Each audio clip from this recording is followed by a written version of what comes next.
Como ter uma vida de oração produtiva? A resposta está no Salmo 66. O autor desse salmo declara que tinha uma vida de oração eficaz e empolgante, cheia de significado, bons resultados. Versículo 20 ele diz assim: louvado seja Deus que não rejeitou minha oração, nem afastou de mim o seu amor. Bacana isso, né? No versículo 19, o salmista diz: Deus me ouviu, deu atenção à oração que lhe dirigi. Quanta gente já desistiu de orar ou nem tenta começar a orar? Talvez você seja uma dessas pessoas. Está desacreditado na oração, tem vergonha de orar, tem medo, acha uma atividade chata, difícil, maçante, sem resultados e não desfruta desse privilégio excepcional. Eu diria que um dos maiores prazeres que uma pessoa pode ter na vida é o prazer de ter uma vida de oração frutífera, produtiva. Você quer ter essa experiência do autor desse salmo? Quais são os segredos ou princípios contidos aqui para que isso possa acontecer? Uma das marcas da vida espiritual, uma das marcas da vida com Deus é a oração. Não somente o ato de dirigir-se a Deus, mas também a experiência de ter essas orações atendidas, respondidas.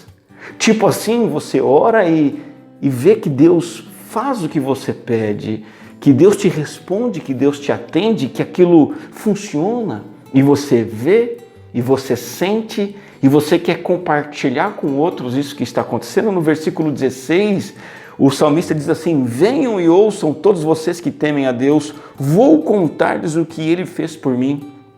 O salmista não somente tem uma vida de oração produtiva e ele está empolgado, ele quer que todo mundo saiba disso.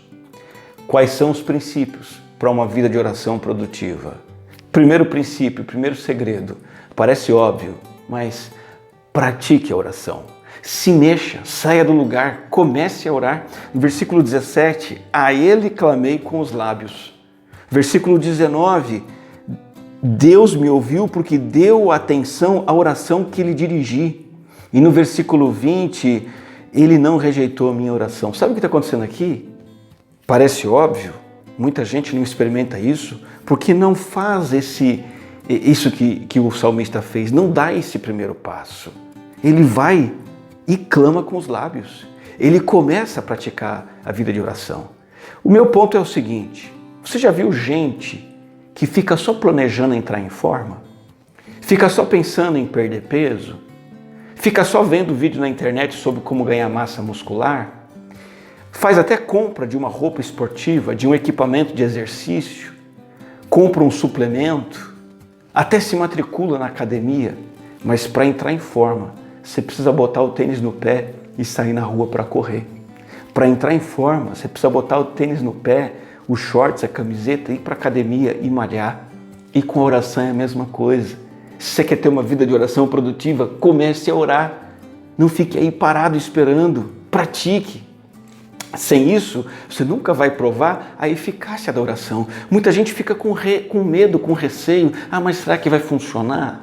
Mas eu tenho dúvida. Mas isso, aquilo outro. Esquece tudo isso. Começa a praticar a vida de oração e você vai provar o quanto ela é eficaz e produtiva. Bota na agenda o seu tempo a sós com Deus e cumpra. Vá para a reunião de oração da sua igreja. Comece a orar junto com as pessoas, talvez com a sua esposa, com o seu marido, com filhos, com amigos. Pratique a oração. Segundo lugar, segundo princípio para uma vida de oração produtiva, o louvor deve acompanhar a petição. Muita gente se sente cansada de orar, sabe por quê? Porque só sabe pedir. E isso é enfadonho, tanto para Deus quanto para o ouvinte. Vou fazer uma comparação para você. Qual casamento dura quando um só fica fazendo exigência e pedido para o outro? Não dura, não funciona. O casamento precisa também de um elogiando o outro, sinceramente, expressando gratidão, expressando afeto e carinho. É assim com o Senhor. É claro que o salmista clamou para Deus, fez pedidos para Deus porque estava em apuros, mas ele teve uma vida de oração produtiva e eficaz porque ao mesmo tempo que ele pediu, ele exaltou o Senhor. O versículo 17 diz assim: a ele clamei com os lábios, com a língua o exaltei. Os mesmos lábios que clamaram são os lábios que exaltaram o Senhor. Quer ter uma vida de oração produtiva, satisfatória? As orações sempre têm que ser preenchidas com louvor e agradecimento. Você não pode ser apenas um pedinte, mas também, e antes de tudo, um adorador.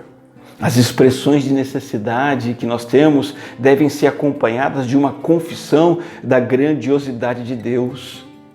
Timothy Keller diz que nós devemos trazer agradecimentos a Deus antes de qualquer resposta, independentemente da resposta e do tempo do Senhor. Quer Ele faça ou não o que você está pedindo, para que a sua oração seja eficaz e você goste dela e você experimente ela, você precisa louvar e agradecer antes mesmo de ver a resposta de Deus. E por que a vida de oração só é produtiva? Quando tem louvor e gratidão nela. Simples, porque a razão principal de nós podermos orar não é a oração ser um meio de obtermos coisas da parte de Deus. A oração é tão somente, acima de tudo e em primeiro lugar, o meio pelo qual desfrutamos de comunhão com o Senhor, de relacionamento, de intimidade com o Senhor, tendo como base uma relação na qual Ele é o Senhor e nós somos servos. Nós o adoramos e Ele é o adorado. A oração é o meio pelo qual isso acontece. De modo que se você tira da oração o louvor e a adoração, ela perde o sentido. E com o tempo, você fica só pedindo, clamando, suplicando. A oração se torna enfadonha, fracassada e desanimadora. Você quer ter uma vida de oração frutífera, produtiva e eficaz? O louvor deve acompanhar suas petições. Terceiro lugar, quer ter uma vida produtiva de oração? Tenha uma vida inteira de obediência ao Senhor. Não adianta nada ficar pedindo coisas para Deus enquanto você está sendo desobediente em alguma área da sua vida.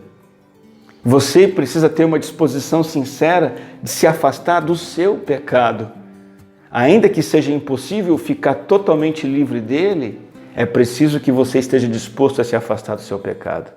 Qual foi a única coisa que poderia ter impedido as orações do salmista? O versículo 18 diz claramente: se eu acalentasse o pecado no coração, o Senhor não me ouviria. Guarda esse versículo, pensa nele, leva ele a sério. Se eu contemplo a iniquidade, se eu vivo no pecado, se eu ando em desobediência, se eu não me importo se eu estou agradando a Deus ou não, se eu faço as coisas do meu jeito e não me quebranto, esquece vida de oração produtiva, eficaz e alegre. Deus não vai ouvir, eu não serei atendido. Quando vivo em desobediência, eu estou contradizendo a natureza essencial da oração. O que é oração? A oração nada mais é do que dependência de Deus. A oração significa eu dizendo a Deus que dependo dele. Mas se eu declaro que dependo dele em oração e pratico autonomia, independência através da desobediência, então está faltando alguma coisa aí. Eu estou dizendo uma coisa e vivendo outra. Eu estou sendo hipócrita. Eu estou orando e orar é depender de Deus, mas eu estou vivendo em desobediência, sendo independente de Deus. Isso é hipocrisia. Deus não se engana com hipocrisia e Ele não aceita hipocrisia. Você quer ter uma vida de oração gostosa, transbordante, intensa, que você quer dizer para todo mundo quão gostoso é orar? Leve uma vida de obediência ao Senhor. Pratique a gratidão, o agradecimento e o louvor. Em último lugar, confesse os seus pecados habitualmente. Esse versículo 18 nos traz a ideia de levar uma vida de obediência ao Senhor, mas também a ideia de não acalentar o pecado no coração, que significa confessar os pecados, porque é impossível que alguém viva totalmente sem pecado. Então a confissão do pecado junto com a vida obediente é parte indispensável das orações. Nós não estamos falando aqui, repito, de ser uma pessoa perfeita para que você mereça que Deus te ouça. De maneira alguma. A ideia é de ser uma pessoa quebrantada. Uma pessoa disposta a confessar os pecados. Não da boca para fora, mas admitindo os pecados com sinceridade. O pecado nos separa de Deus, sim, mas a confissão nos reconcilia com Ele, por causa do sacrifício de Cristo, que remove a barreira do nosso pecado. Pensa assim, você está aqui, Deus está aqui, o pecado distancia. Se você confessa o seu pecado e crê em Cristo, o sacrifício de Cristo te reaproxima de Deus. Ou pense de outra forma, há uma barreira do pecado entre você e Deus. Jesus Cristo remove essa barreira completamente e você pode se aproximar do Senhor. Então, sempre que você falar com Deus, hoje mesmo, lembre-se de confessar e abandonar os seus pecados, para que eles não impeçam que você seja ouvido e tenha isso como hábito na sua vida. Eu quero terminar essa breve reflexão reafirmando que o meu desejo é esse, que você possa dizer como o salmista: louvado seja Deus que não rejeitou minha oração, nem afastou de mim o seu amor. Para isso, siga os princípios de uma vida de oração produtiva. Primeiro, pratique a oração. Dê o primeiro passo. Segundo, associe louvores às suas petições. Não seja apenas um pedinte, seja também um adorador. Terceiro, procure levar uma vida de obediência, de se afastar do pecado. E quarto lugar, confesse os pecados habitualmente, os pecados que você tiver cometido. E então você desfrutará de uma vida de oração eficaz, prazerosa, poderosa e produtiva. Deixe o seu like nessa mensagem. Escreva aí seu comentário. Se inscreve no nosso canal, compartilha esse link com bastante gente para que mais pessoas experimentem o privilégio de uma vida de oração produtiva e prazerosa. Fique com Deus, que Deus te abençoe.